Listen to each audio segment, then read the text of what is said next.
Λοιπόν, στο σημείο αυτό, για να σας χαιρετήσω και όλους εσάς, να ευχηθώ πολύ καλό καλοκαίρι. Αντλήστε δύναμη από μέσα σας και χαμόγελο, γιατί ξέρω πόσο δύσκολα είναι για τους περισσότερους βεβαίως.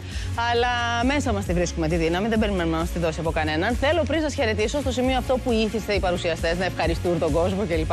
Να ευχαριστήσω πραγματικά και μέσα από την καρδιά μου το σκηνοθέτη μας, τον Δημήτρη τον Τζίγκο, την Βερενίκη την Καραμανόλη. Να ευχαριστήσω και την Κυριακή που μόλις έφυγε για διακοπές. Να πάμε στους δημοσιογράφους μας. Πάρα πολλά ευχαριστώ στον Κώστα τον Τζακανίκα, τον αρχισυντάκτη μας, στον Αλέκο τον Βασιλόπουλο, αλλά και στον Γρηγόρη τον Λέκο, σε όλους τους συντάκτες της εκπομπής.